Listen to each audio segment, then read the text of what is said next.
In life, the most powerful shift begins when you stop trying to fix your mind and instead begin to watch it.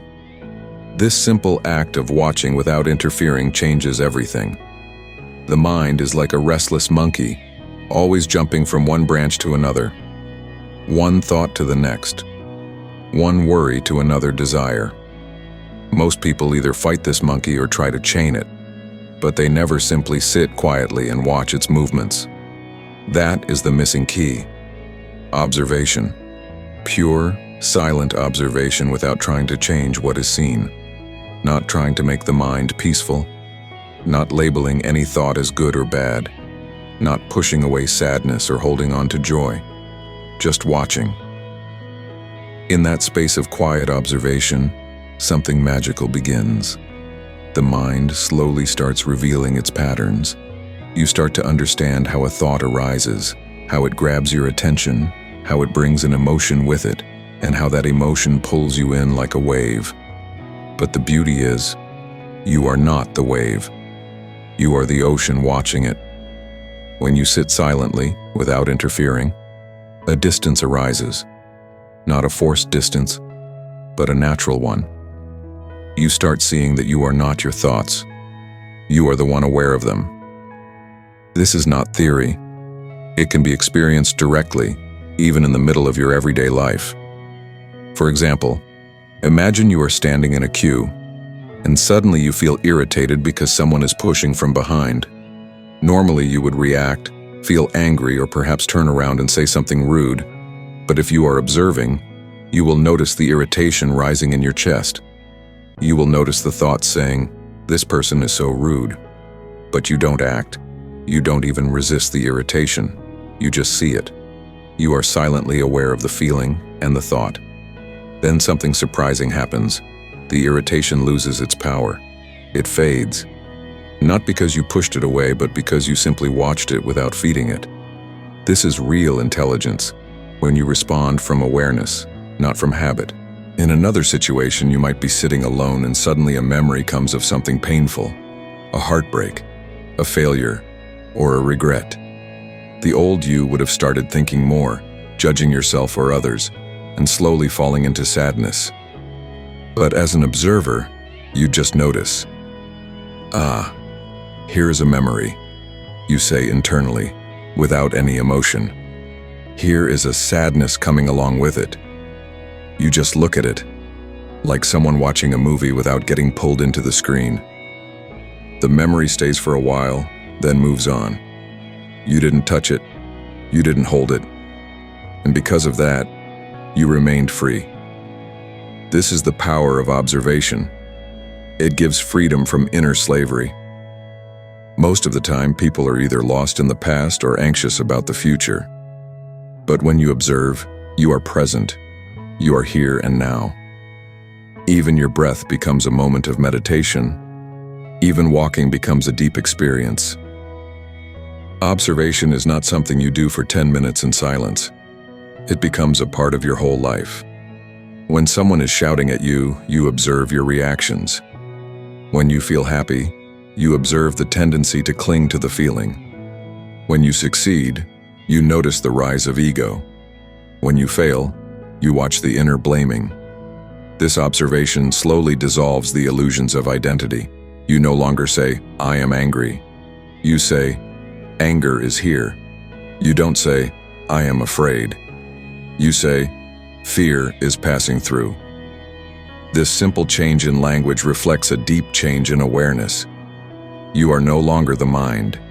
You are the space in which the mind moves. There is a deep misunderstanding in the world that the mind must be controlled, that you must fight bad thoughts and hold on to good ones. But the very act of controlling is part of the problem. Control means resistance, and resistance gives energy to what you resist. If you try not to be angry, you become more angry. If you try not to think of something, it keeps coming back. But when you just watch, without trying to do anything, you are free. Observation is not suppression.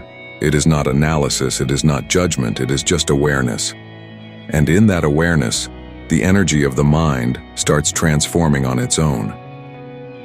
This transformation is slow, but real. You begin to notice that most of your suffering comes not from the events of life, but from your reactions to them. Someone says something rude, and your mind starts a storm. How dare they say that? I must respond. I must prove them wrong. The outer event lasted 2 seconds, but your inner reaction can go on for hours, days, or even years. But if you observe the first moment and just watch the words come and go, there is no storm. You are free. You don't become a slave to someone's behavior. You remain rooted in your own clarity. You begin to understand that every thought wants your attention. Every emotion wants you to identify with it. But as an observer, you give attention without identification. You allow everything to come, but you don't become it. Observation brings clarity, and clarity is intelligence. When you truly observe, you see things as they are, not as you want them to be, not through filters of belief or memory, but directly. This clarity is missing in most people's lives. They react to what they think is happening, not what is actually happening. A small example. Your friend forgets to call you back.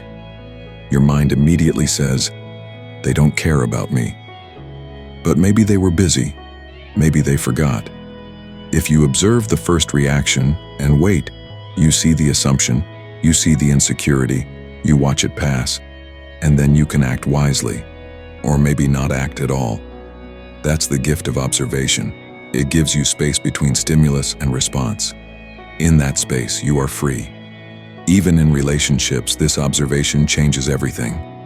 You start to see how much of your behavior is automatic, defensive, demanding, seeking attention. You catch yourself before you speak words that would hurt.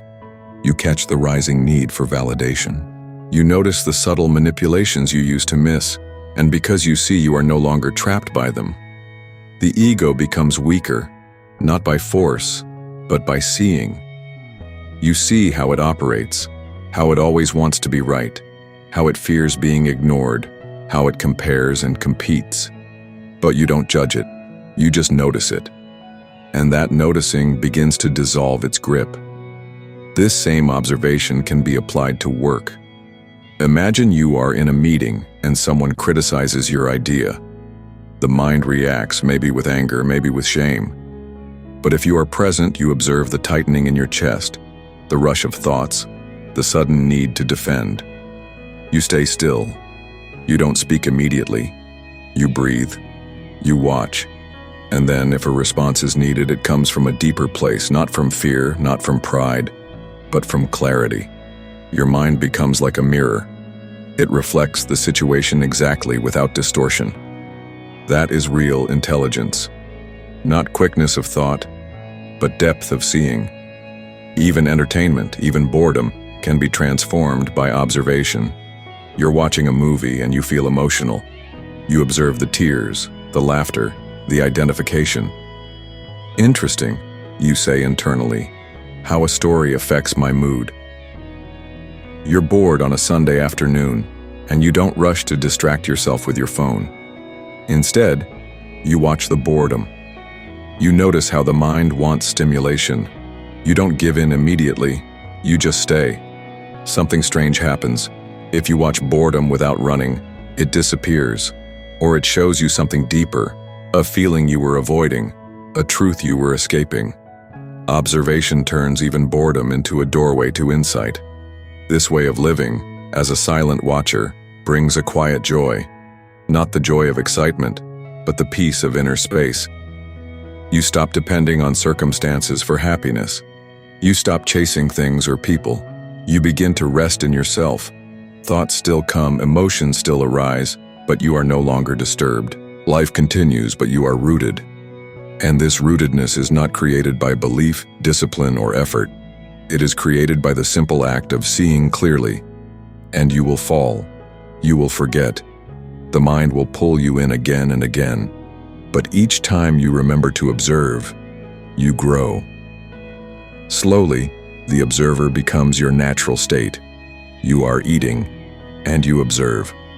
Walking, and you observe. Talking, and you observe. Not as a discipline, but as a fragrance of being awake.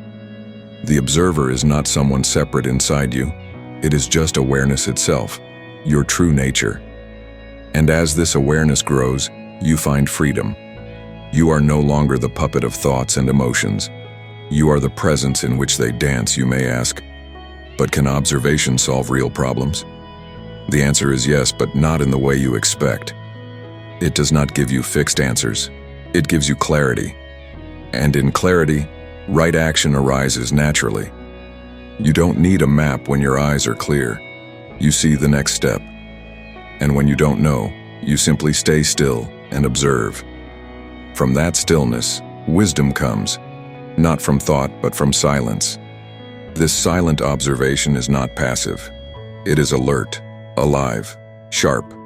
It sees every movement of the mind and still remains untouched. Like a mirror, it reflects but holds nothing.